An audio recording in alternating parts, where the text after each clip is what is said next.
সবই তো তৈরি আছে এবং নির্বাচন কমিশন বলেছে যে আমরা রেডি, নির্বাচন করার জন্য আমরা তৈরি আছি এবং তারা জাতীয় সংসদ নির্বাচন করার জন্যই তৈরি আছে এবং তারা পরিষ্কার করে বলে দিয়েছে যে দুটো নির্বাচন একসাথে সম্ভব না। এই ব্যাপারে আমরা খুব সুস্পষ্ট আমরা সিদ্ধান্ত নিয়েছি এবং আমাদের সিদ্ধান্ত আমরা জানিয়ে দিয়েছি। এখানেও আছে, আপনারা পাবেন। আমরা বলছি যে জাতীয় সংসদ নির্বাচনের পূর্বে স্থানীয় সরকার নির্বাচনের কোনো প্রশ্নই ওঠে না, কারণ এখন তো ফোকাসটা পুরো দেশের, পুরো জাতির হচ্ছে আপনার এই জাতীয় সংসদ নির্বাচনের উপরে এবং ক্রাইসিসটা ওই জায়গাতেই। গত 3টা নির্বাচন হতে পারেনি এবং মানুষ সেই জন্যই তারা নির্বাচনের মধ্য দিয়েই যে গণতন্ত্রের উত্তরণের যে পথ সেটাকে তারা সুগম করতে চায়।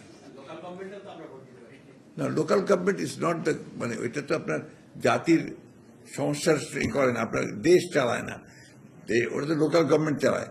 দেশ চালায় কিন্তু আপনার জাতীয় সংসদ, আইন করা জাতীয় সংসদ। গণতন্ত্রের মূল বিষয়টাই কিন্তু হচ্ছে আপনার জাতীয় সংসদ। এটা যদি ফাংশনাল হয়, এটা যদি ইফেক্টিভ হয়, তাহলে গণতন্ত্র ফাংশনাল হয়, ইফেক্টিভ হয়। জাতীয় সংসদ নির্বাচন ছাড়া অন্য নির্বাচন করার চিন্তাটা আসে কোত্থেকে?